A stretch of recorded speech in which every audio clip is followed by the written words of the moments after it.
할렐루야.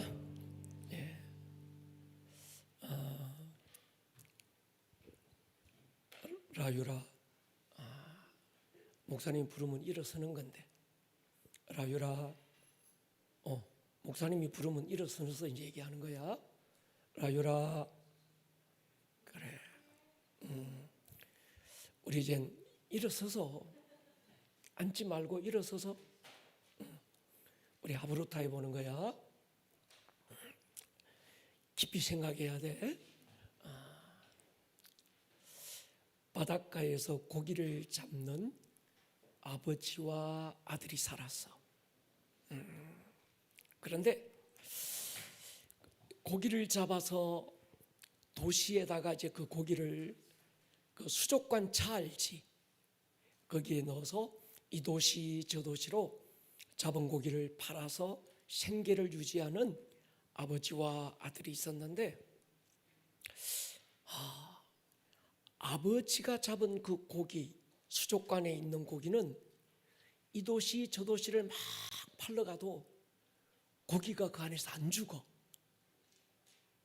싱싱하게 살아있는 거야.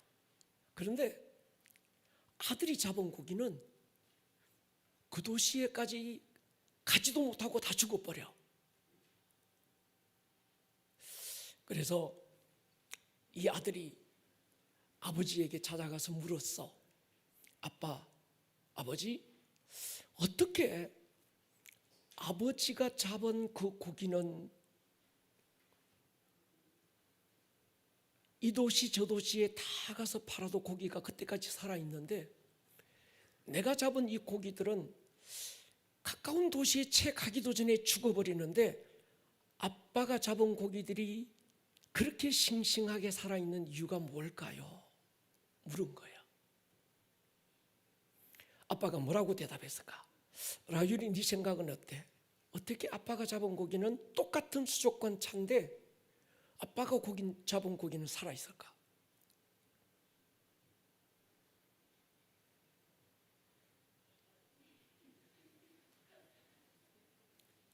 잘 모르겠어?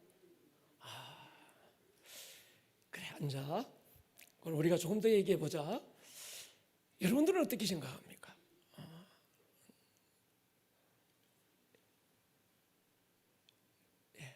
아빠가 가르쳐 줬어요. 있잖아, 간단해. 내가 잡은 물고기들이 살아있을 수 있는 비결이 있어.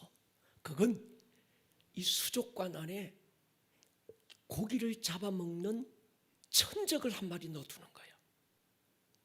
그러면 이 물고기들이 살려고 막 도망다니다 보면 끝까지 살아있다는 거예요. 그런데 천적이 없이 그냥 수족관에 집어넣은 이 고기들은 중간에서 다 죽어버렸대. 조금 이해가 갔니? 여러분, 요즘 그런 생각을 해봅니다. 하나님께서 이 코로나라고 하는 이 천적을 우리에게 허락하신 이유가 뭘까? 하나 같아요. 우리를 살리시려고. 할렐루야. 죽으라고 이 천적을 우리에게 보낸 게 아니라 우리를 살리시려고. 끝없이 꼼지락꼼지락거려서 그저 놔두면 죽으니까 우리를 살리시려고. 그래서 이 코로나 시즌에 우리가 살아갈 수 있는 유일한 비결은 꼼지락거리는 겁니다. 동의하십니까? 끝없이 살려고 몸부림을 치고 발부둥을 치고 그럴 때만 살아있을 수 있습니다. 요즘 우리가 느헤미야를 공부하고 있는데 느헤미야 8장 이제 드디어 한번 가보려고 그럽니다. 느헤미야 8장 1절로 12절 우리 같이 한번 읽을게요. 시작.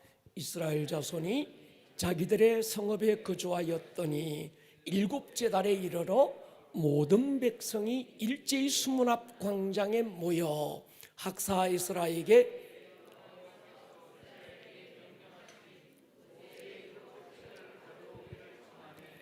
일곱째 달 초하루에 제사장 에스라가 율법책을 가지고 회중 앞 곧 남자나 여자나 알아들을 만한 모든 사람 앞에 이르러 수문 앞 광장에서 새벽부터 정오까지 남자나 여자나 알아들을 만한 모든 사람에게 읽음에 뭇 백성이 그 율법책에 귀를 기울였는데 그때 학사 에스라가 특별히 지은 나무 강단에 서고 그의 곁 오른쪽에 선 자는 ματ디다와 스마와 아나야와 우리야와 힐기야와 마세야요, 그의 왼쪽에 선 자는 부다야와 미사엘과 말기야와 하숨과 하스바디나와 스가랴와 무술람이라. 에스라가 모든 백성 위에 서서 그들 목전에 책을 펴니 책을 펼 때 모든 백성이 일어서니라. 에스라가 위대하신 하나님 여호와를 송축하며 모든 백성이 손을 들고 아멘 아멘 하고 응답하고 팔을 굽혀 몸을 굽혀 얼굴을 땅에 대고 여호와께 경배하니라. 예수아와 바니와 세랴바와 야민과 악굽과 사스데와 호디야와 마세야와 그리다와 아사랴와 요사밧과 하난과 블라다야와 레위 사람들은 백성이 제자리에 서 있는 동안 그들에게 율법을 깨닫게 하였는데 하나님의 율법책을 낭독하고 그 뜻을 해석하여 백성에게 그 낭독하는 것을 다 깨닫게 하니 백성이 율법의 말씀을 듣고 다 우는지라. 총독 느헤미야와 제사장 겸 학사 에스라와 백성을 가르치는 레위 사람들이 모든 백성에게 이르기를 오늘은 너희 하나님 여호와의 성일이니 슬퍼하지 말며 울지 말라 하고 느헤미야가 또 그들에게 이르기를 너희는 가서 살찐 것을 먹고 단 것을 마시되 준비하지 못한 자에게는 나누어 주라.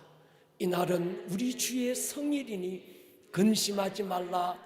여호와로 인하여 기뻐하는 것이 너희의 힘이니라 하고 레위 사람들도 모든 백성을 정숙하게 하여 이르기를 오늘은 성일이니 마땅히 조용하고 근심하지 말라 하니 모든 백성이 곧 가서 먹고 마시며 나누어 주고 크게 즐거워하니 이는 그들이 그 읽어 들려준 말을 밝히 알미라. 아멘.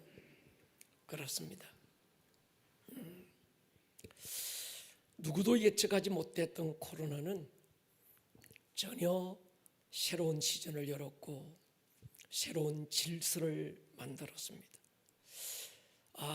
이 코로나로 모든 나라 모든 민족들이 어떻게 대처해야 되는지에 대한 매뉴얼이 없이 혼란과 혼돈 속에 있을 때 동시다발적으로 전 세계,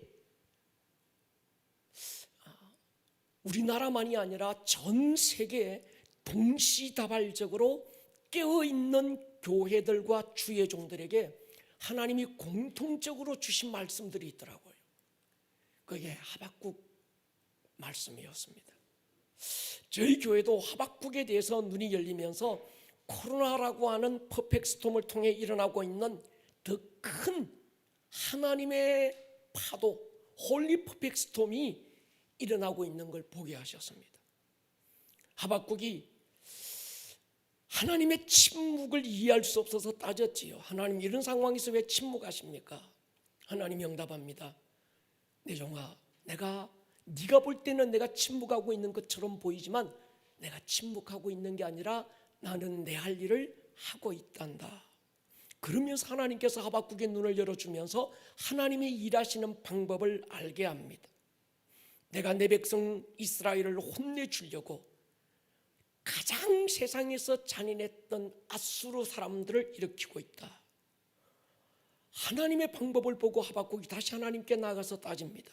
하나님, 당신의 방법이 옳습니까? 잘못된 길로 가고 있는 하나님의 백성들을 혼내주는 건 이해가 되는데 혼내주는 방법이 더 악한 아수르를 사용하는 건 정당하지 않다고 하박국이 하나님 앞에 다시 항의를 하는 겁니다. 그가 성읍 꼭대기에 올라가서 하나님이 하시는 일을 보려고 했을 때 하나님께서 하박국의 눈을 열어주시면서 그건 하나님의 심판이 아니라 배후에 그 심판을 통해서 더 큰 부흥의 파도를 타고 달려오시는 하나님의 부흥의 물결을 이 하박국으로 보게 만들지요. 그때 이 하박국이 소리치는 게 있지 않습니까? 여호와여, 주는 주의 일을 수년 내에 나타내십시오. 이 수년 내에 우리에게 부흥을 주십시오. 진노 중에라도 긍휼을 잊지 말아 주십시오. 그러면서 유명한 고백을 하잖아요. 없고 없는 총체적인 결핍 중에도 나는 여호와로 인하여 즐거워하고 기뻐하겠습니다. 주 여호와는 나의 힘이시라. 할렐루야. 혼란하고 혼돈스러웠던 때 하박국을 우리가 묵상하고 은혜 나누면서 우리의 시각이 달라지기 시작했습니다. 그래서 강단에 스크린을 파도를 그려놓고 우리가 새로운 부흥을 외치기 시작했습니다. 새로운 시즌은 보이는 건물이나 어떤 손에 잡히는 것들이 아니라 우리 내면에 무너진 성전을 다시 새롭게 세우는 시즌이고, 교회 본질인 다윗의 장막, 기도의 집을 다시 리빌드하는 시즌이라고 우리에게 정확한 걸 보게 하셨습니다. 부흥도 그러지요. 우리가 생각하고 기대했던 그런 부흥, 건물 크게 지어놓고 사람들이 떼거지로 몰려오는 어떤 그런 부흥이 아니라 하나님의 부흥, 본질적인 부흥에 대한 눈을 하나님이 열어 주셨습니다. 그리고 이 시대는 리빌드 시즌, 느헤미야 시즌을 선포하고 있습니다. 느헤미야가 풀어져야 리빌드의 역사가 일어나는 거죠. 그래서 느헤미야 1장부터 마지막까지 각 단계마다 어떤 과정을 거쳐서 느헤미야가 진행되고 있는지, 과정마다 뭘 준비해야 되는지 정확한 지식과 준비가 필요한 거죠. 지난주부터 우리가 시작됐던 팔복도 마찬가지입니다. 하나님께서 출애굽기를 통해서 각 인생의 모든 시즌들, 인생의 모든 과정들에 대한 눈을 열어주셨던 것처럼 이 팔복에도 과정과 단계가 있고 밟아 올라가야 되는 계단이 있는데, 그 단계에서 뭘 준비해야 되는지 하나님 우리로 지금 이 팔복을 통해서 또 깨닫게 하시는 게 있을 거거든요. 느헤미야 1장부터 3장은 부르심을 받은 느헤미야가 무엇을 어떻게 준비하는지, 부르심을 받은 자가 어떤 준비를 해야 되는지를 가르쳐 주셨습니다. 그리고 4장부터 6장은 부르심을 향해서 헌신을 결정하고 달려올 때 탄탄대로 꽃길만 놓인 것이 아니라 엄청난 저항과 영적 전쟁에 대한 이야기들이 4장, 5장, 6장에 있습니다. 여러분, 보물은 가짜가 많아요.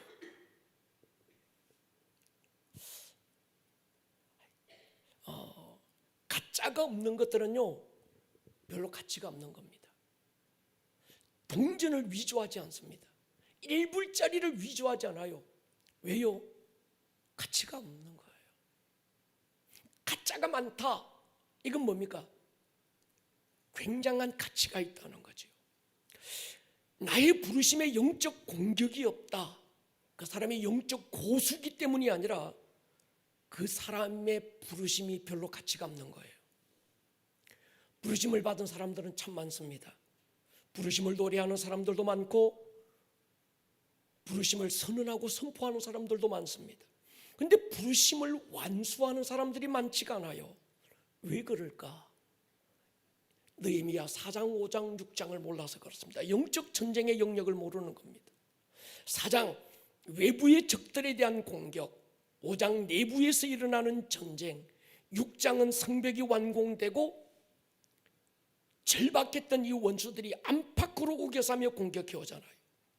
7장 성벽 리빌드가 끝나고 이제 마지막 문짝만 달리면 되는 시점에서 일어나는 총체적인 공격이 그 속에 있습니다. 그래서 우리가 오늘 이 시즌 요즘 부르짖는 게 뭡니까? 성벽을 우리가 재건하고 리빌드하는 것도 중요하지만 그것으로 끝나면 안 된다. 가장 중요한 문짝을 우리가 리빌드해야 된다는 얘기를 나누고 있습니다. 사람들은 성벽을 쌓는 일에는 엄청난 공을 들이고 힘을 투자하는데 문짝에 대해서는 별로 중요성을 인식하지 못합니다. 여러분, 문짝이 중요하지 않은 것 같지만 아닙니다. 문짝이 달려야 안과 밖이 나누어져요. 이세벨의 공격이 차단되고 열어야 될 영역과 닫아야 될 영역이 구분이 됩니다. 문짝이 없으면요, 이게 열어야 될 건지 닫아야 될 건지, 닫아야 될 수도 열리고 열어야 될 것도 열리고 이렇게 되는 거죠. 어떤 부모는 그러잖아요. 받은 은혜도 큰데 그 은혜가 자기 안에 고여있지를 않아요. 예배 자리에서 할렐루야 은혜도 받는데 돌아서면 다 쏟아버려요. 원수에게 열린 대문처럼 온갖 잡귀신들의 공격의 목표가 되는 사람들이 있습니다. 하나님의 은혜가 큰데 치유가 안 돼요. 조금 치유되려고 하면 또 뜯어서 골마 터지게 만들고 나중에는 치워지지 않는 흉한 흉터로만 남는 거예요. 여러분, 교회는요, 나를 지켜주는 문짝입니다. 우리가 요즘 가나안 성도 이런 얘기 많이 하잖아요. 가나안 성도, 가나안 교회 다니는 성도라서 가나안 성도가 아니고 안 나가, 거꾸로 말하면 안 나가 성도인데, 교회 안 나가는 사람. 여러분, 이런 사람들은 간섭도 없고 자유한 것처럼 느껴지지만 사실은 문짝이 없는 성도입니다. 굉장히 초라하고 굉장히 가난한 사람들이죠. 예수님은 이런 사람들을 뭐라고 불렀는가 하면 마태복음 9장 6절에 보면 목자 없는 양과 같이 유리하고 고생했다. 그러면서 그들이 뭡니까? 기진에 있는 상태. 여러분이 섬기는 교회나 목장이 별로 마음에 안 들더라도 귀중히 여길 수 있기를 축복합니다. 여러분의 목장 안에 소속하십시오. 나는요, 우리 목원도 꼴보기 싫어서 난 안 나가고 싶어요. 굉장히 위험한 겁니다. 문짝이 없는 거예요. 내가 섬길 교회, 아픔도 기쁨도 함께 나누고 같이 손맞잡고 울고 웃을 목장이 없다는 건 굉장히 위험한 겁니다. 목자 없는 양처럼 느헤미야의 시즌으로 돌아가 보면 문짝이 없는 그 성과 똑같다는 거예요. 그래서 느헤미야 이 6장 1절과 느헤미야 7장 1절은 똑같은 걸로 시작합니다. 느헤미야 6장 1절은 문짝이 달리지 않았다. 그러면서 6장에서 이어지는 굉장한 어떤 이런 안팎의 시련들이 막 불어온다는 결과를 얘기하고, 느헤미야 7장은 드디어 문짝이 달렸다 그러면서 문짝이 달린 그 결과에 대해서 쫙 설명하고 있는 거예요. 우리가 이런 정확한 신앙적인 개념은 중요한 것 같습니다. 내 교회, 내 목장이 있어야 합니다. 여러분들이 이 목사를 보고 이 교회에 온 것 아니잖아요. 이 목사 때문에 우리 교회 등록하고 집사로 있는 게 아니잖아요. 누가 여기 보내셨을까요? 하나님이 보내신 거예요. 동의하십니까? 그러니까 여러분들이 아름다운 꿈의 교회 성도로 사는 건 이 목사하고 상관없어야 됩니다. 예를 들면 이 목사가 어느 날 미쳐서 갑자기 정신없는 소리하고 심지어 이 교회를 사임하고 떠나더라도 여러분들은 이 교회에 남아서 이 교회를 향한 하나님의 부르심과 여러분들을 향한 하나님의 부르심을 함께 이루어 가야 되는 거죠. 사람 보고 따라왔다면 잘못된 겁니다. 여러분을 축복하는 건 이 목사가 여러분들을 여기 자리로 부른 게 아니라 하나님이 부르신 것처럼 여러분들을 축복하는 사람은 누굽니까? 하나님이신 거죠. 동의하십니까? 여러분, 사람은 쉽게 흔들립니다. 상황도 마찬가지입니다. 오직 흔들리지 않는 영원한 반석은 우리 주 예수 그리스도고 그분의 말씀만 우리의 반석인 줄로 믿고 반석 위에 저와 여러분들의 기초를 놓을 수 있기를 주님의 이름으로 축원합니다. 그러니까 그 사람의 신앙이 하나님이 반석이 된 건지 아니면 사람이나 상황이 반석이 된 건지 평소에는 모릅니다. 갑자기 비바람이 몰아치고 창수가 몰아치면 그때 보여요. 하나님 위에, 말씀 위에 그 사람의 신앙의 반석이 그 말씀 위에 든든하게 뿌리 내린 사람은 비바람이 불고 창수가 몰아쳐도 조금도 흔들리지 않습니다. 그런데 모래 위에 집을 지은 사람들은요, 상황이 흔들리면 다 흔들려 버려요. 사람 따라가는 거예요. 상황 따라가는 겁니다. 우리는 사람을 따라가는 자가 아니라 주 따르는 자로 설 수 있기를 주의 이름으로 축원합니다. 그러니까 저도 마찬가지입니다. 하나님이 저를 아름다운 꿈의 교회 담임 목사로 세운 건 사람들이 세운 게 아닙니다. 성도님들이 뭐 합의해가지고 이 목사를 아름다운 꿈의 교회 담임 목사로 세우자, 이거 아닙니다. 하나님이 나를 이곳에 세우셨고, 그러니까 하나님이 흔들리지 않는다고 한다면 저는 흔들리지 않는 거죠. 할렐루야. 하나님께서 우리 교회 주신 부르심과 그 비전을 따라 이 목사도 여기 있어야 되고, 여러분들도 마찬가지입니다. 그 비전과 부르심 때문에 우리가 여기서 한 공동체를 이루고 한 비전을 따라가는 줄로 믿습니다. 여러분, 성경에 보면요, 다윗의 아들 압살롬이 아버지 다윗에게 섭섭한 마음이 들었어요. 사건이 있었습니다. 압살롬에게 누이가 하나 있었는데 이름이 다말입니다.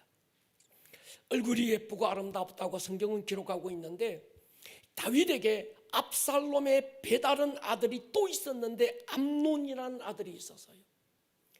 이 암논이 압살롬의 누이 다말을 사모하다가 병이 들었습니다. 이 암논에게 요나답이라고 하는 답이 없는 친구가 있었습니다. 요나답, 나 답이 없다, 그런 뜻이거든요. 이 친구가 암논을 병문안 왔다가 사연을 듣습니다. 그러면서 사연을 듣고는 나쁜 계략을 하나 알려줍니다. 네가 아프다는 말을 네 아버지 다윗이 너를 찾아 병문안을 오면 네가 네 아버지 다윗에게 내가 지금 이 병을 내가 이겨낼 수 있는 한 가지 길이 있는데 아버지가 들어주면 좋겠습니다. 뭔데? 사실은 다말이라고 하는 여동생이 나를 찾아와서 떡을 만들어서 먹여주면 내가 깨끗이 나을 것 같다고 얘기해라. 실제 다윗이 이 자기 아들 암논이 아프다는 말에 걱정이 돼서 찾아왔고, 답이 없는 이 요나답이라는 친구가 들었던 그 말을 이 암논이 아버지에게 부탁을 해요. 아무 영문도 모르는 이 다윗이 그렇게 하라고 지시하자 이 다말이 떡을 잘 맛있게 구워와서 암논을 찾아옵니다. 그때 이 암논이 강제로 다말을 범하고 나중에는 다말을 버려버려요. 버림받은 이 다말이 채색옷을 입고 있던 공주들이 입고 있는 채색옷을 찢어버리고 죄를 뒤집어 쓰고 자기 오빠 압살롬의 집 앞에서 대성통곡을 합니다. 압살롬이 자기 누이 다말을 자기 집으로 데리고 들어와서 보살펴 주지요. 근데 이 다말이 그날부터 우울증에 걸려서 평생을 비참하게 살다가 죽어요. 압살롬의 마음에 분노가 일어났습니다. 이 원수는 내가 반드시 갚고 만다. 그리고 양털 깎는 대회를 엽니다. 모든 아버지 다윗의 그 아들들을 불러다가 거기서 이제 양털 깎는 대회에 참가하도록 만들지요. 그리고 양털 대회에 찾아왔던 암논을 압살롬이 죽이고 그술이라고 하는 외가댁으로 도망을 갑니다. 그리고 3년이 지난 다음에 압살롬이 다시 다윗에게 오기를 원하는데 다윗이 부르지를 않아요. 왜냐하면 형제와 형제가 자식들이 서로 칼을 겨누고 서로 찌르고 죽이는 이 비참한 상황을 보고 아버지 다윗의 마음이 기가 막혔던 거예요. 굉장히 아팠던 거죠. 나중에 다윗의 신하들이 아버지 다윗을 설득해서 압살롬을 다시 부릅니다. 그래서 3년 만에 이 압살롬이 이 그술에 있다가 돌아왔는데, 돌아와서 3년이 지난 다음에 돌아오긴 돌아왔는데도 아버지가 다윗이 압살롬을 부르려고 안 그래요. 부르지 않습니다. 이때 압살롬의 마음에 섭섭한 마귀가 역사하고 결국은 아버지 다윗을 반역하게 만드는 하나의 계기를 만들어요. 여러분, 이 마귀 중에도요 섭섭마귀라는 게 있어요. 이 압살롬의 영이라고도 부르는 이 섭섭마귀는 그 섭섭한 감정을 틈을 삼아서 비집고 들어와서 찢어놓고 망하게 만드는 겁니다. 이 압살롬이 아버지를 반역할 때 방법을 한번 보십시오.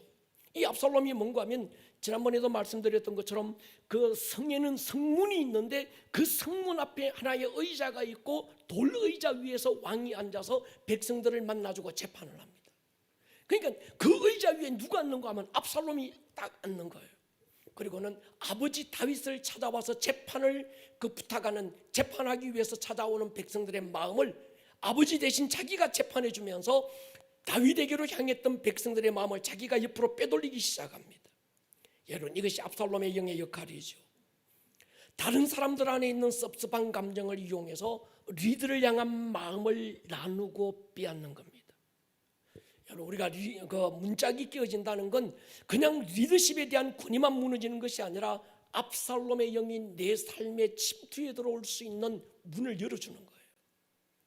여러분, 돌아보면요, 영적인 눈이 열려야 돼요.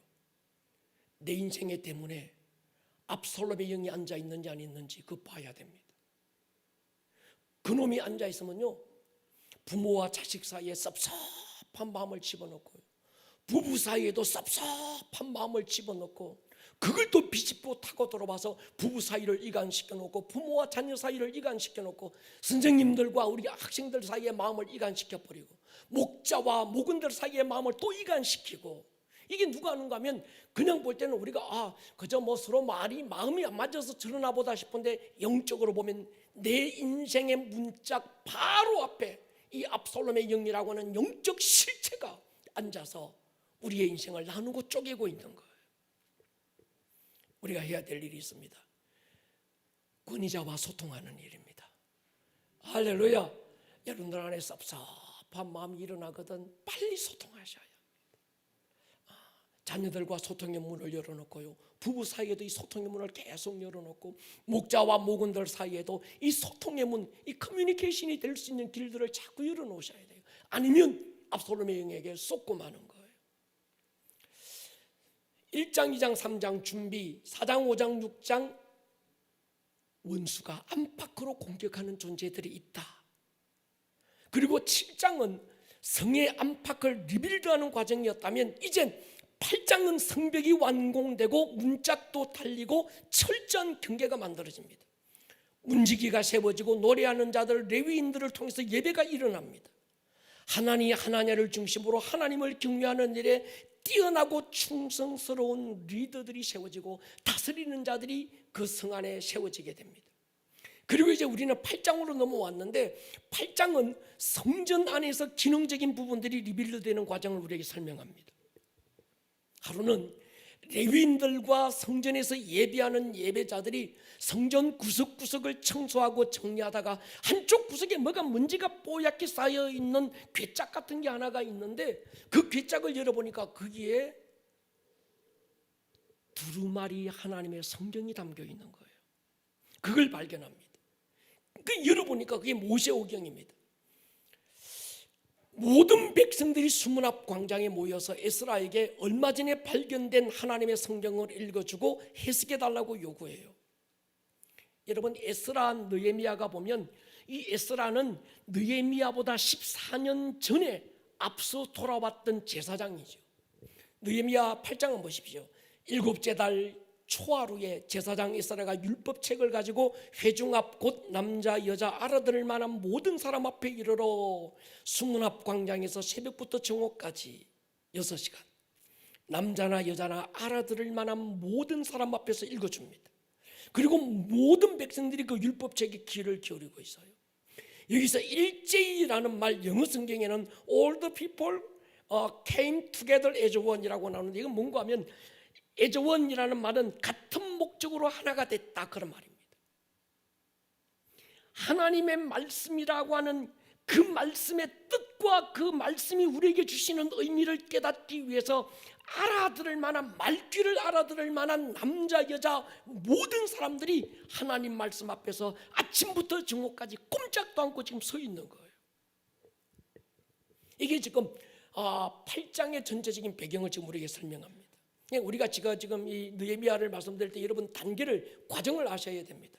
부르심을 받고 준비하고, 준비해서 가는 그 과정에 돕는 자만 준비된 게 아니라, 꽃길만 있는 게 아니라 엄청난 저항이 있더라. 가는 그 과정에는 때로 안팎으로 수없는 공격들과 마주하게 되더라. 성벽은 다 만들어졌는데 그럼에도 불구하고 치열한 영적 전쟁이 있는 건 문짝이 달리지 않아서 그렇다. 그래서 문짝을 드디어 달고 나니까 그 속에서 뭡니까?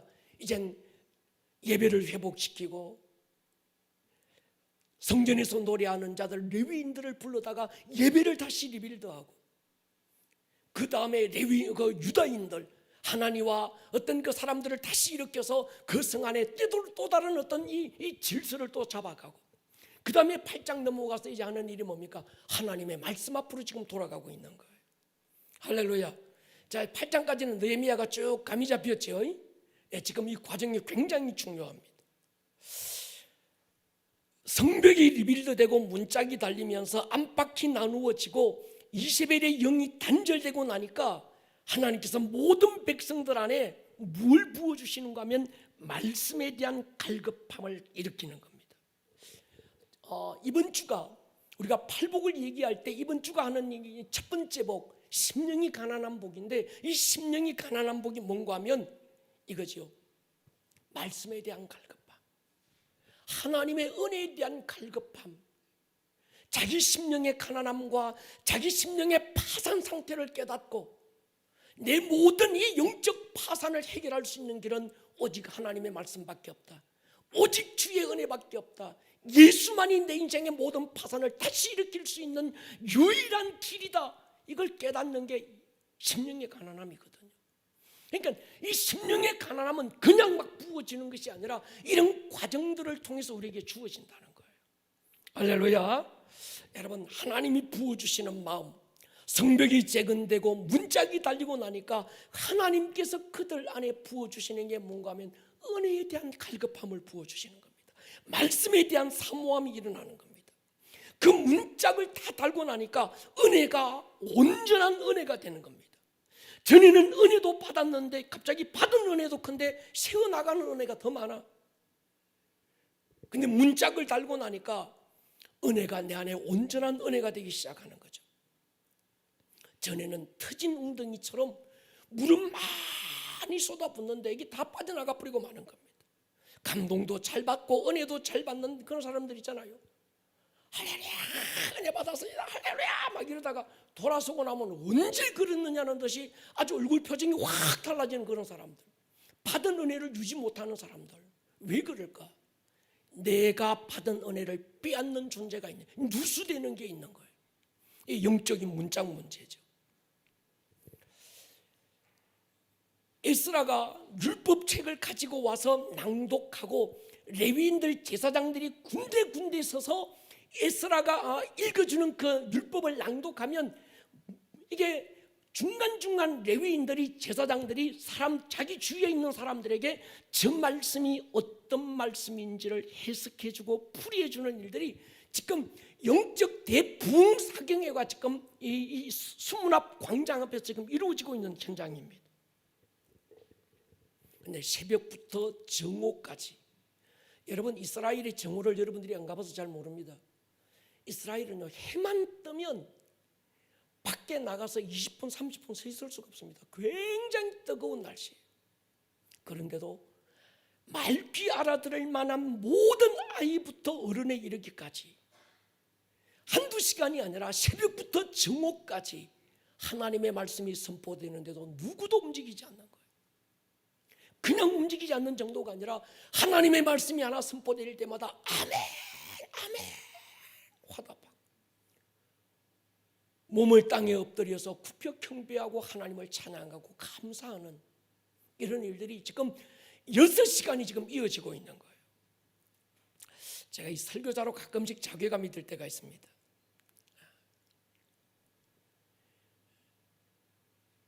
여러분, 팬텀 싱어라는 거 보셔서요,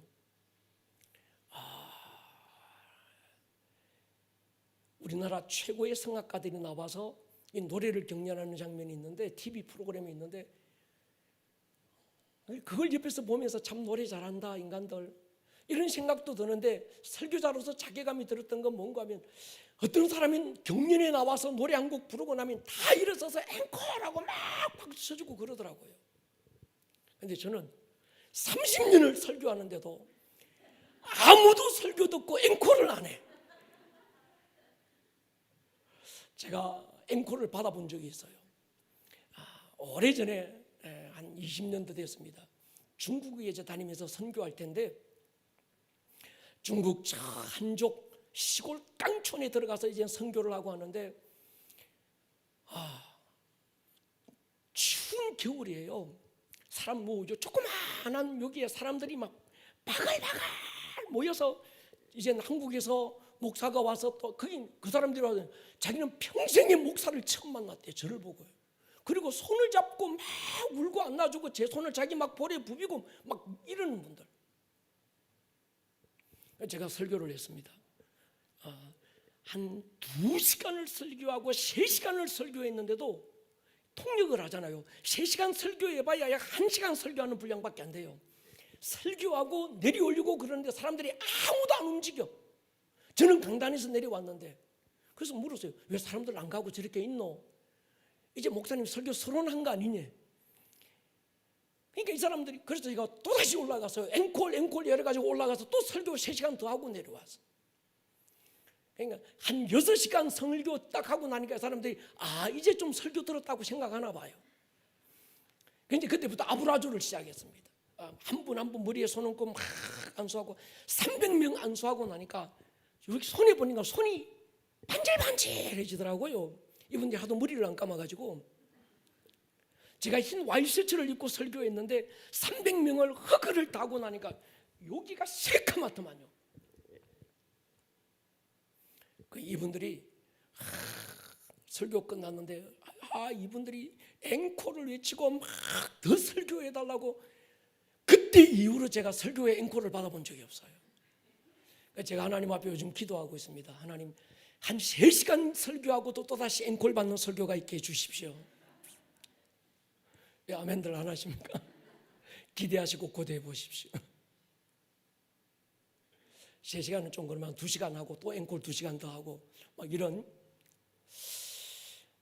여러분 보십시오. 부흥은, 사람이 많이 모이는 부흥은 진짜 부흥이 아닙니다.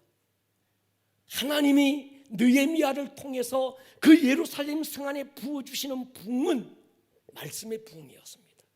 할렐루야. 복은 말씀이 풀어지고 말씀이 열리는 것이 복입니다. 성경 읽고 묵상하다가 생각지 않았던 말씀들이 풀어질 때, 그 말씀을 읽고 묵상했던 말씀이 내 안에서 또 다른 영감으로 막 이어질 때, 이 설교자로서 그럴 때 있거든요. 설교를 준비하는데 뭘 준비해야 될지 모르고 그냥 본문 하나 정하고 제목 하나 딱 들고 이 노트북 하나 펼치고 있는데 그냥 쓰기 시작하니까 쭉 이게 막 저절로 막 열려나가는 어떤 그때 오는 그 희열, 혼자서 막 고함지릅니다. 와 하고 너무 좋아서 혼자서 막 혼자 10장 막 20장 막 써나가는 거지. 어떤 날은 자려고 불 껐는데, 그리고 누웠는데 말씀이 연결되기 시작하는 거예요. 자다가 벌떡 일어나서 또다시 불 켜가지고 또 막 타이핑하고, 또 자려고 눈 감으면 또 말씀이 또 막 생각나고 또 막 이어지는 게 있거든요. 그때 이제 밤골딱 세우는 거죠. 여러분, 느헤미야를 통해서 이 부흥의 순서 우리가 자세히 살펴볼 필요 있습니다. 부름받고 빚을 향해서 달려가는 길에 때로 도울 자만 있는 게 아니라 안팎으로 원수의 공격도 있다. 원수의 공격이 없는 건 내가 영적 고수기 때문이 아니라 뭐다? 별로 가치 없는 부르심을 가지고 가기 때문이다. 가짜 부르심을 향해서 가면 원수도 공격도 안 합니다. 할렐루야. 그러니까 여러분, 원수가 공격한다, 이게 영적 전진입니다. 느헤미야가 부르심을 향해 달려가지 않았다면 이런 저항도 영적 전쟁도 없었을 겁니다. 하나님께서 원수의 공격을 느헤미야에게 허락하신 이유가 뭘까? 하나입니다. 라유라.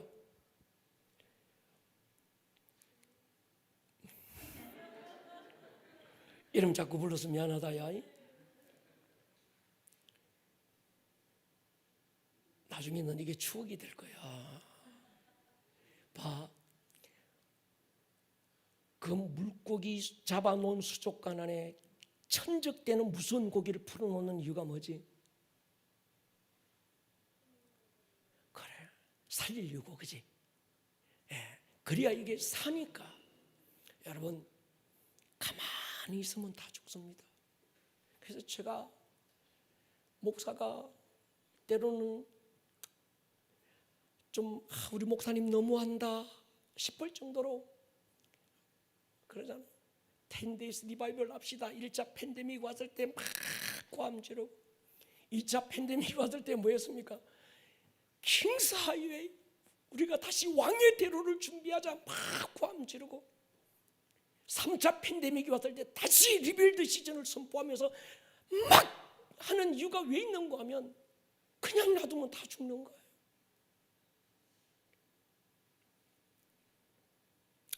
여러분, 영적 전쟁을 통과해야 하나님이 그 사람을 쓰시는 거예요. 영적 근육을 만들어지는 거예요.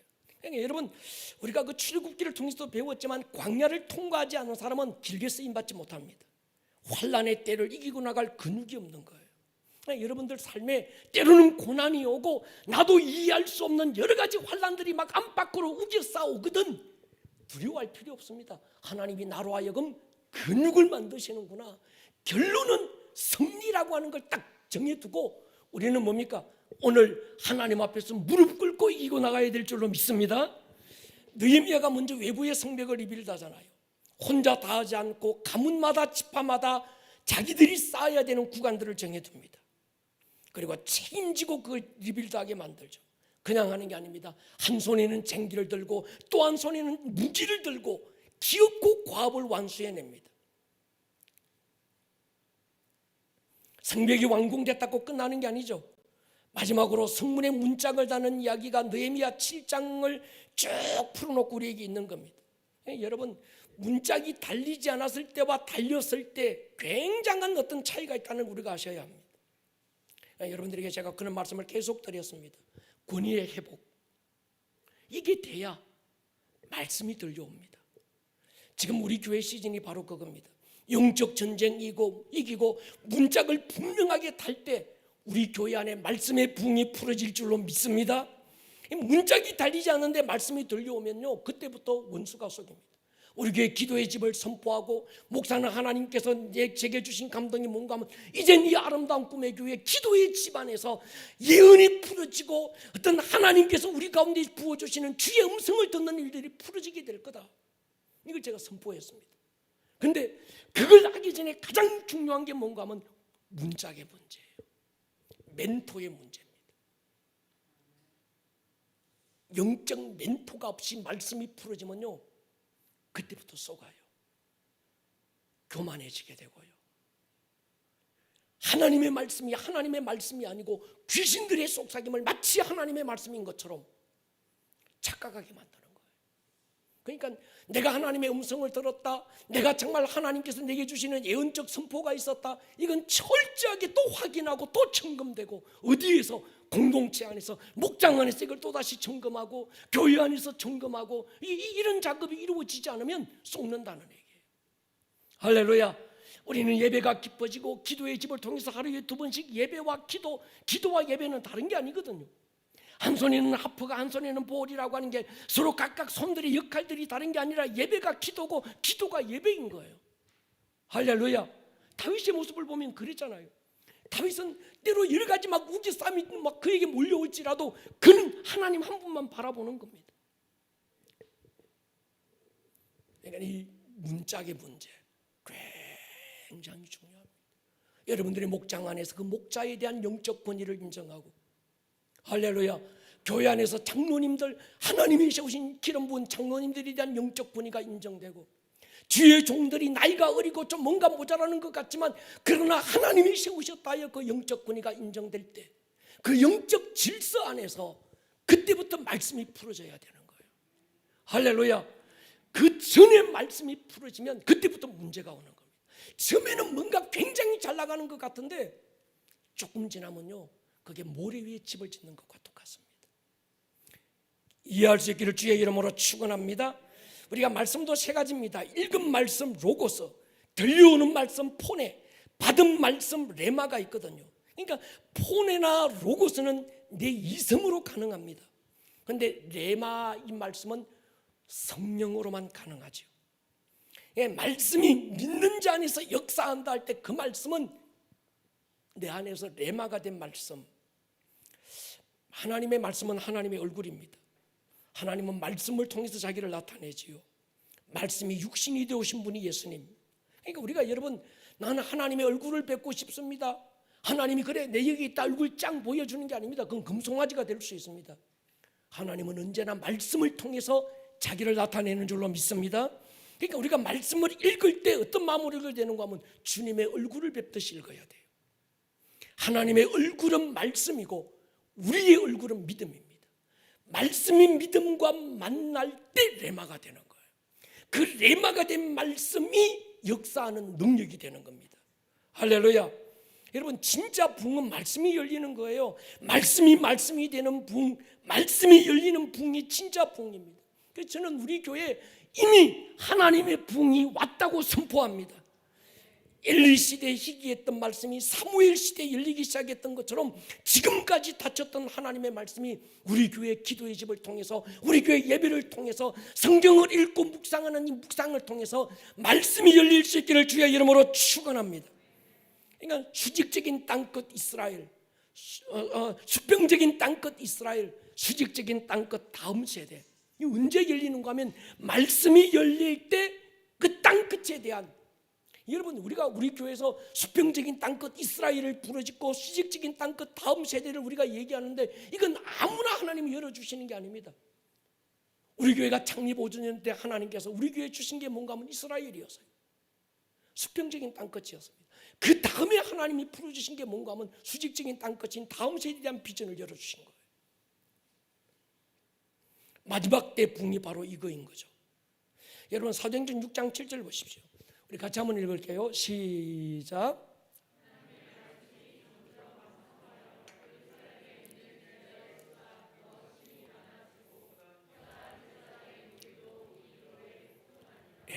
부흥은 하나님의 말씀이 왕성해지는 겁니다. 여러분, 식물은 뿌리로부터 모든 걸 공급받아요. 수분도 영양분도 뿌리로부터 공급돼서 가지와 잎에 공급되고 꽃으로 피어나고 열매를 맺습니다. 그래서 모든 식물은 그 뿌리가 땅을 내립니다. 사람은 뿌리는 머리가 뿌리예요. 머리에서 생각도 감정도 의지도 전달이 됩니다. 모든 것들이 머리에서부터 시작해서 흘러갑니다. 식물이 뿌리가 마르면 죽는 것처럼 사람은 머리가 죽으면 뇌사 상태가 됩니다. 그런데 사람의 뿌리인 머리가 땅으로 향하지 않고 사람의 뿌리인 머리는 하늘을 향해 있어요. 사람은요, 하늘로부터 영양분을 공급받습니다. 그 영양분이 뭔가 하면 하나님의 말씀인 거죠. 예수님도 사람은 하나님의 말씀으로 산다고 그랬거든요. 술과 물의 특성이 다릅니다. 물은 아무리 많이 마셔도 취하지 않습니다. 그런데 술은 마시고 나면 취합니다. 그리고 사람을 변화시켜요. 마비시키고 나중에는 술이 사람을 마시게 됩니다. 하나님의 말씀도 그렇습니다. 하나님의 말씀은 일반 사람들의 말은 물과 똑같습니다. 그런데 하나님의 말씀은 그 속에 어떤 특성이 있어서 살리는 특성, 생명의 특성이 하나님 말씀에 있기 때문에 그 말씀은 읽고 또 묵상하고 내 안에 레마가 되면 우리에게 변화의 능력을 줍니다. 할렐루야. 처음에는 내가 성경을 읽는데 나중에는 성경이 나를 읽기 시작합니다. 어떤 사람은 성경을 읽으면 에너지가 뺏기는 사람이 있고요. 그래서 그래요. 목사님, 난 성경 조금 읽고 나면 힘들어요. 지사님, 요즘에 성경 안 읽어요. 목사님, 읽기 힘들어서요. 성경을 읽으면 힘들고 읽는 게 힘들고 에너지가 뺏기는 사람들이 있습니다. 근데 반대로 성경을 읽으면 읽을수록 에너지를 얻는 사람이 있습니다. 설교를 듣고 들으면 에너지를 얻는 사람이 있어요. 할렐루야. 예배의 자리에 앉으면 앉을수록 어떤 힘과 에너지를 얻는 사람이 있습니다. 내가 성경을 읽으려고 그러면 에너지를 뺏겨요. 근데 성경이 나를 읽으면요, 읽을수록 에너지를 얻기 시작합니다. 그러니까 내가 성경을 한번 뚫어봐야지, 이해해봐야지, 그러면 에너지를 뺏겨요. 하나님의 말씀은 영이기 때문에 그저 읽기만 해도 그 성령님께서 우리 안에서 읽게 만들고, 할렐루야. 에너지가 되게 하시는 겁니다. 여러분, 오늘 우리가 지금 우리 교회 새 가족 중에 어떤 분은 지금 우리 교회 오신 지 1년밖에 안 됐는데 지금 벌써 5도 6도 가고 계신 분도 있고요. 좀 알고 있습니까? 그냥 읽는데. 근데 그냥 읽는데 사람이 눈빛이 변하는 거예요. 여러분, 말씀을 읽을 수 있기를 주의 이름으로 축원합니다. 목사님, 나는 성경 읽으면 힘들어요. 생각을 바꾸셔야 합니다. 말씀이 여러분들을 읽게 할 수 있기를 주의 이름으로 축원합니다. 오늘 이 말씀의 부흥이 느헤미야와 그 예루살렘 성 안 수문 앞 광장에 모여 있는 사람들에게 말씀의 부흥이 일어난 거예요. 저는 지금 우리 교회가 느헤미야를 통해서 우리의 시즌을 한번 보면 하나님의 부르심을 우리가 외쳤고 부르심을 따라서 뭘 준비해야 되는지 계속 부르심을 얘기하다가 어느 날 갑자기 새로운 시즌을 선포하다가 하나님께서 전혀 생각하지 못했던 이 코로나라는 시즌을 열어주셨다가 그 가운데서 또 부흥을 외치게 만들고 쭉 일련의 과정들, 지금 이제 이 시즌, 리빌드 시즌에 하나님께서 우리 교회 안에 하실 일이 뭘까? 말씀이 부르지는 겁니다. 할렐루야. 저기서 막 붕의 파도가 밀려온다고 그러니까 갑자기 막 어떤 사람들이 떼거지로 몰려오는 그런 붕이 아니라 우리 교회 안에서 말씀이 부러지고 말씀에 대한 갈급함이 일어나고, 할렐루야, 말씀을 사모하는 사람들이 그들 안에서 일어나는 성령님의 강한 특질 속에 막 기뻐하고 즐거워하는 주의 음성이 너무나도 선명하게 들려오는 그런 시즌들이 우리 교회 안에 지금 이 시즌이라는 거예요. 어린 아이부터 노인에 이르기까지 수문 앞 광장에 모였고 에스라가 율법을 낭독하고 나면 그 들었던 말씀들을 중간중간 제사장들, 레위인들이 듣고 자기들 주위에 있는 사람들에게 또 전달합니다. 백성들은 전해오는 들려오는 말씀에 귀를 기울였다. 성경에 원어적으로 보면 귀를 기울였다라는 말이 성경 구약 성경에 딱 2번 나오는데 출애굽기 32장 똑같은 단어가 어떻게 써있는가? 하나님께서 모세에게 돌판에다가 하나님의 말씀을 새겨주셨다. 그 새겼다라는 말이 귀를 기울였다는 말과 단어가 똑같습니다. 이사야 49장에 보면 내가 너희를 어떻게 잊어버리겠냐? 여자가 자기 자식을 잊어버려도 나는 너 못 잊을 거야. 어떻게 못 잊습니까? 내가 너를 내 손바닥에 새겼다. 새겼다 할 때 그게 뭔가 하면 귀를 기울였다 이렇게 말하는 거예요. 그러니까 에스라가 말씀을 선포하고 낭송할 때 백성들은 앵콜 하면서 막 아멘 아멘으로 받으면서 그들의 마음속에 귀로 듣는 것이 아니라 마음판으로 뭡니까? 새겨버린 거예요. 여러분, 이 은혜가 주어질 수 있기를 축복합니다.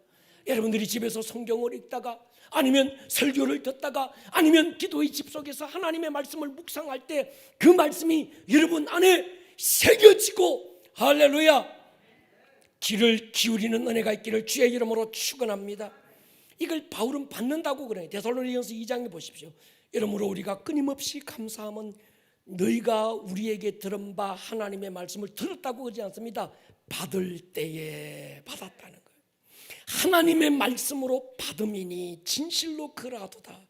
이 말씀이 또한 너희 믿는 자 가운데서 역사한다. 여러분, 들려오는 읽어가는 내 눈으로 읽는 하나님의 말씀 로고스가 주의 종들을 통해서 선포되는 포네가 여러분들의 마음 안에 레마가 되고 새겨질 수 있기를 주의 이름으로 축원합니다. 백성들이 그 말씀을 반응을 한번 보십시오. 느헤미야 8장 5절에 모든 백성들이 뭡니까? 자리에서 일어섰대. 우리 성도들이 앉아있잖아요. 저 혼자 서 있고. 근데 그게 이제 거꾸로 된 거예요.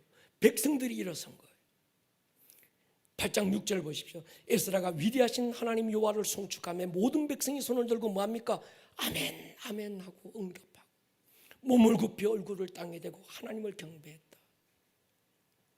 더 나아가서 그들은 조금 더 읽어보면 말씀 앞에서 통곡을 합니다. 다음 주 우리가 볼 거예요.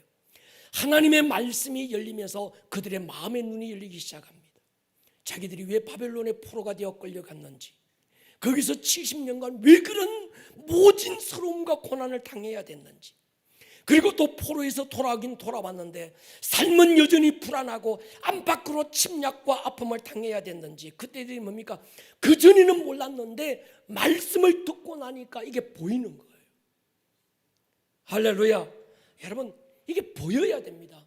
하나님의 말씀을 읽을 때 제일 큰 은혜가 뭔가 하면 깨닫는 거예요. 보여지는 겁니다. 동의하십니까? 그래서 우리가 끊임없이 기도해야 되는 건 하나님, 바울이 우리에게 가르쳐 준 그대로 지혜와 계시의 영을 부어 주시옵소서, 마음의 눈을 열어 주시옵소서. 그러니까 지혜와 계시의 영이 열려야 하나님이 보이고 마음의 눈이 밝아져야 말씀이 열리기 시작하는 거예요. 그리고 내 삶의 모든 것들이 그 말씀이라는 것을 통해서 재조명되기 시작하고 깨달아지기 시작하는 겁니다. 아, 내가 지금 이것 때문에 이런 어려움이 있었구나, 내 삶 속에 이런 문제는 내가 말씀이라는 그거를 통해서 볼 때 이런 부분 때문에 오늘 이런 일들이 있었구나, 말씀이 거울이 돼서 발견되기 시작하는 거예요. 이게 지금 그들의 모습인 거죠. 그리고 그들이 말씀 앞에서 통곡을 합니다. 10절에 이렇게 말합니다. 너희 매가 또 그들에게 이르기를 너희는 가서 살찐 걸 먹고 탄 것을 마시되 준비하지 못한 자에게 나누어 주라. 이 날은 우리 주의 생일이니 근심하지 말라. 여호와로 인하여 기뻐하는 것이 너희의 힘이다. 이 유명한, 오늘 찬양했던 이 유명한 하나님을 기뻐하는 것이 너희의 힘이다라는 말이 아무데나 교회도 안 나오고 예배도 안 드리고 지 마음대로 사는 사람 앞에 가서 하나님을 기뻐하는 것이 너희의 힘입니다, 하나님을 기뻐하십시오, 이렇게 얘기된 게 아니라는 거예요. 할렐루야. 하나님의 말씀 앞에 무릎을 꿇고 그 말씀이 그들 안에 들려오기 시작하고 그 말씀이 열려지기 시작하면서 그 말씀 앞에 무릎을 꿇고 아멘 아멘 하고 그들 안에 말씀의 붕이 일어날 그때 선포되는 게 뭔가 하면 하나님을 기뻐하자. 이 날은 성일이다. 더 이상 울지 마라. 단 것 마시고 이제 우리는 하나님으로 기뻐하자. 이 말이 지금 선포된 거예요. 이제 우리 교회 안에 이 말씀이 선포될 줄로 믿습니다. 하나님 말씀이 풀어지고 있는 이 우리 교회의 시즌, 이 리빌드 시즌에 하나님께서 우리 교회 안에 이 말씀이 들려올 줄로 저는 믿습니다. 하나님을 기뻐하십시다. 더 이상 두려워하지 말고, 더 이상 절망하지 말고, 코로나 팬데믹이 아무리 우리에게 힘몰아쳐도 지금은 여호와의 성일이다. 할렐루야. 우리가 모여서 하나님을 기뻐하십시다. 이것이 우리의 힘이라고 선포해야 될 때가 바로 지금이라는 거지. 여호와를 기뻐한다는 게 뭘까요? 지금 상황을 정리하면 에스라를 통해 덮어두었던 하나님의 말씀이 다시 펼쳐집니다. 온 백성들이 아이부터 노인에 이르기까지 모든 백성들이 하나님의 말씀을 듣기 위해서 수문 앞 광장에 모였고, 에스라가 율법을 낭독하면 제사장들이 여기저기서 그 말씀이 무슨 뜻인지 풀어서 설명해주고, 온 백성들은 그 말씀 앞에 가슴을 치고 통회하기 시작하고, 심령이 가난한 복을 받고 나니까 애통하는 복이 그들 안에 임하기 시작하며 들었던 말씀 앞에서 통회 자복하고 가슴을 치고 온 백성들이 통곡하기 시작하는 거예요. 우리가 고통을 당한 이유가 바로 이거였구나 깨달아지면서 여기저기서 울고 통곡하니까 갑자기 에스라가 일어나서 선포하는 겁니다. 뚝! 오늘은 여호와의 성일입니다. 이날에 우리가 슬퍼하는 것은 하나님의 뜻이 아닙니다. 하나님의 뜻은 여호와로 기뻐하는 것입니다. 이것이 우리의 힘입니다. 제가 설교를 준비하다가 이 말씀이 제 안에서 레마가 돼서요, 하나님께서 제 안에 그런 마음을 주셨습니다. 내 종아, 아름다운 꿈의 교회 지금 이 시즌은 여호와로 인하여 기뻐하는 시즌이다. 여호와로 인하여 즐거워하는 것이 너희의 힘이다. 근데 처음에는 제가 이해가 잘 안 갔습니다. 근데 묵상을 깊이 안에서 제 안에서 그런 마음이 들었어요. 여호와로 인하여 기뻐하는 것, 그 기뻐하는 것이 우리의 힘이라는 말이 뭔 뜻일까?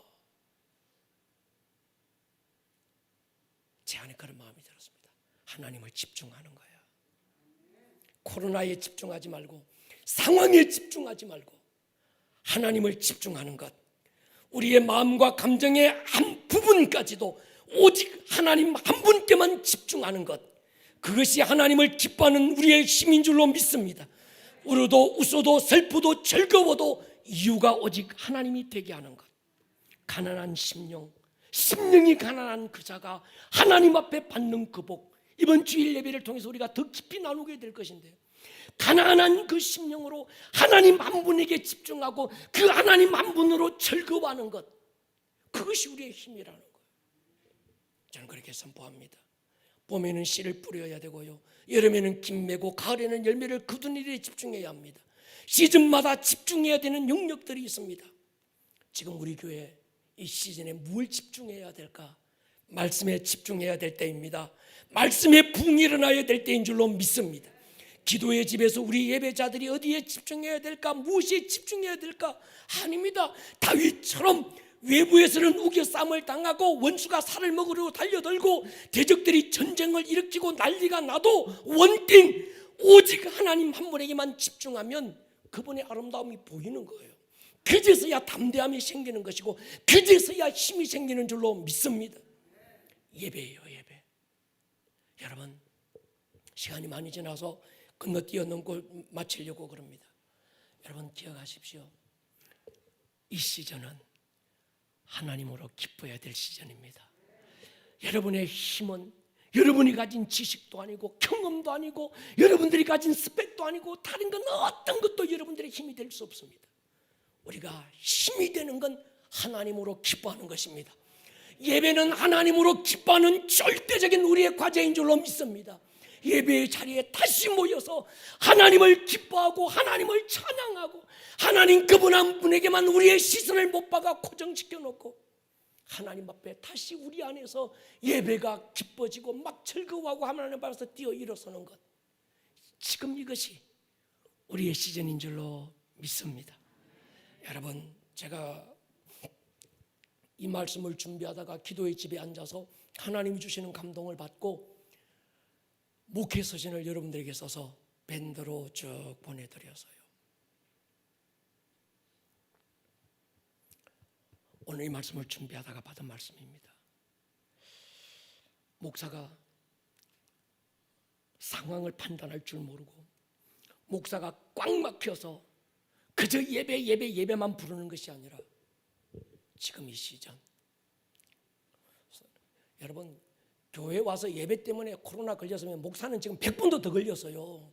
여러분들은 마스크라도 끼고 있는데 나는 마스크도 안 끼고 있잖아요. 하루 종일 교회에서 제가 삽니다. 그런데도 여러분 와보시면 알지만 저는 교회 안에서 제가 마스크 잘 안 낍니다.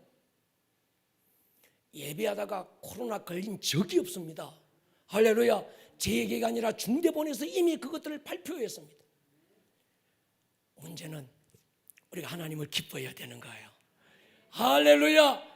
주여, 이 시즌에 이젠 우리 교회 안에 새로운 부흥이 몰려오는 이때, 진짜 부흥 말씀이 풀어지고 예배가 열리는 이때, 하나님, 우리가 하나님으로 더 기뻐하는 자 되게 하여 주시옵소서.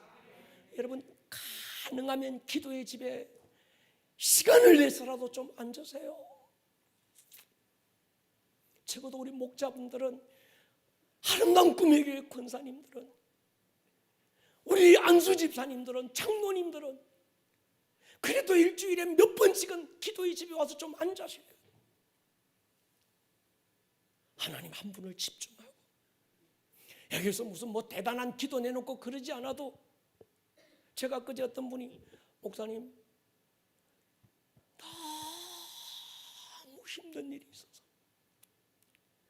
몸이 너무너무 아프고 견딜 수가 없다고 목사님 기도해 달라고 카톡이 왔어요.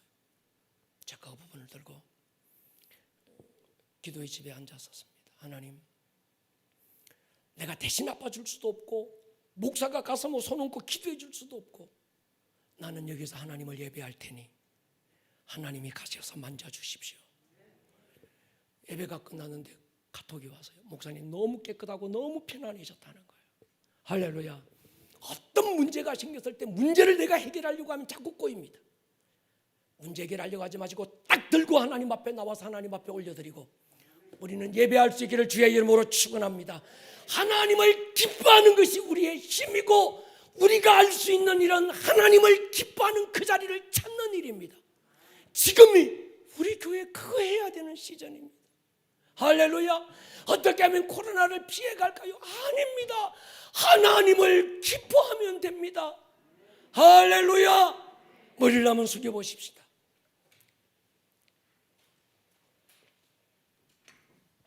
이사갈 지파